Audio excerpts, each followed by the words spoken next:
All right. That is the Pyramid of Terror. Look at all that cheese. You're watching Eating Cereal.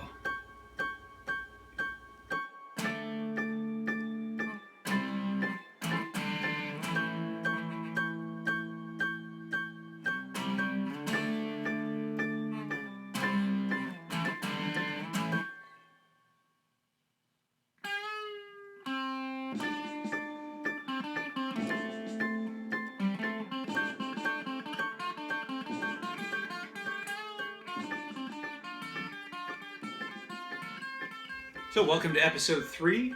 I'm going to be doing things a little bit differently in this episode, and I'll explain what I mean by that in just a minute. But for now, I'm going to get started on this monstrosity. I call it the Pyramid of Terror.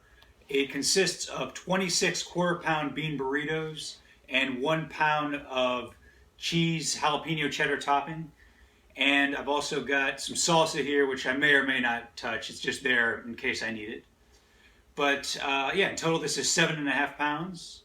So let's start the timer then. Let's make it hot.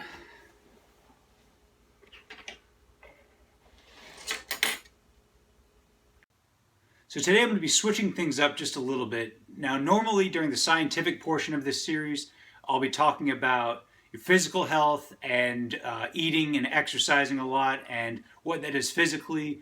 But today I'll be focusing more on mental health and mental sharpness and the power of the human brain. And I'll also be doing this in some other later episodes as well. And for example, later I'll be doing a food challenge at a casino for one episode, and I'll tell about a card counting trick in that episode as well. But today I'm going to be solving a Rubik's Cube blindfolded, and I'll also be telling a little bit about abstract algebra, which is the branch of mathematics that deals with Rubik's Cube and Rubik's Cube permutations. But I'll be focusing more on the bigger picture, which deals with the power of the human brain and solving seemingly impossible mental tasks, and just the power of your brain to do something like that. And I'm not going to tell you specifically how to solve a Rubik's Cube blindfolded, because that would take too long, and there are plenty of tutorials out there. I'll link the one where I learned how to do it. And yeah, so I'm going to get started. And as you can see, this cube is fully scrambled. And one thing I'm not showing you in this video is my memorization time. It took me about 4 minutes or so to memorize my sequence. So I've still got some work to do on speed. I'm not the fastest when it comes to solving these. But yeah, I'm hoping that my solve time will be around 5 or 6 minutes. So I'll get my timer started. And make sure that I'm looking at the right side. Okay. And this blanket is completely opaque, so I won't be able to see through it.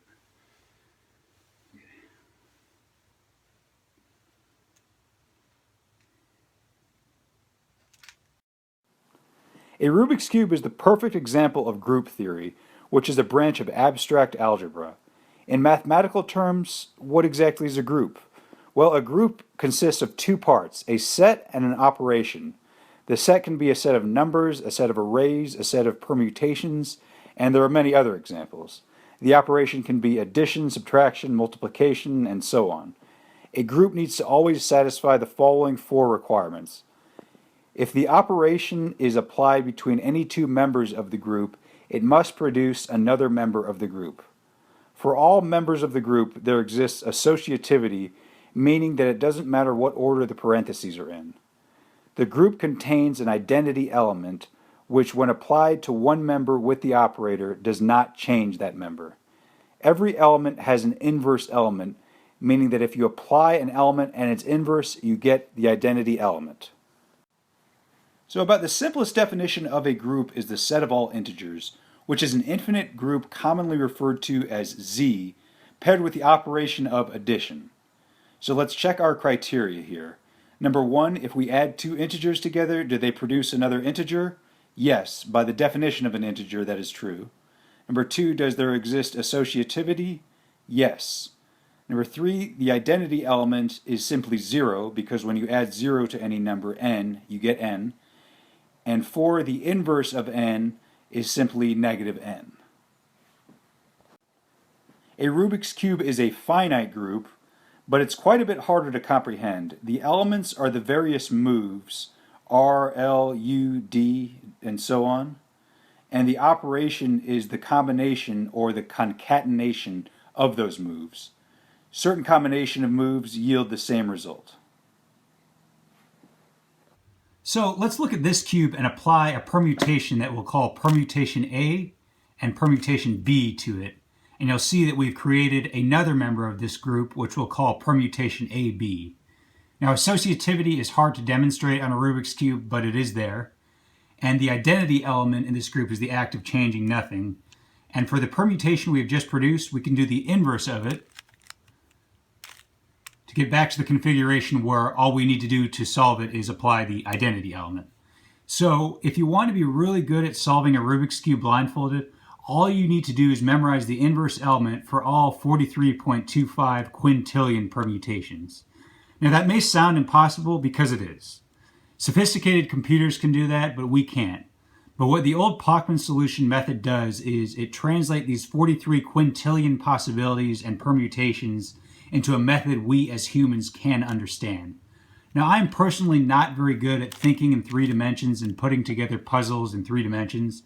Most people aren't, and I'm not even very good at operating in 2 dimensions. Every time I change residences, it takes me weeks before I can bike to work without a GPS. But 1-dimensional thinking is something that I'm good at, as are most people.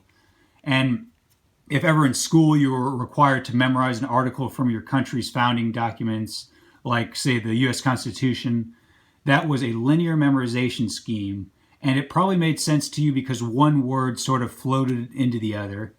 Now, the old Pachman method for solving the cube blindfolded, which was developed by Stefan Pachman in the 1980s, does exactly that. It converts something horrifically complicated, a 3-dimensional puzzle, into a single stream of letters. And when you get really good at solving blindfolded, you can start to associate visuals with these streams of letters to make it even easier to remember. This burrito is delicious, but it is filling. And that brings me to the point I'm trying to make. If an intellectual challenge seems impossible to you, it's just because you haven't yet translated it into a format you can digest. Now, I solved my first Rubik's Cube 10 years ago, and I would see people solving it blindfolded and think to myself, well, they're just complete geniuses, and I'll never be able to do that. And I just never tried. And that was kind of a dismissive way of looking at it. Now, there's no doubt that the people who set these world Rubik's Cube records are extremely intelligent, but that has very little to do with how they get to be so good. They have converted a seemingly impossible task into a format that the human brain can handle, and they have practiced exhaustively. And that's the key to solving any mental task. Now, a few episodes from now, I'll be going to a casino, and I will show you a card counting trick that I thought would be impossible for me, but then I developed my own method for achieving it, and I'll go into detail during the episode of just how I pull it off. So that's it for this lesson. Let's watch the shocking conclusions.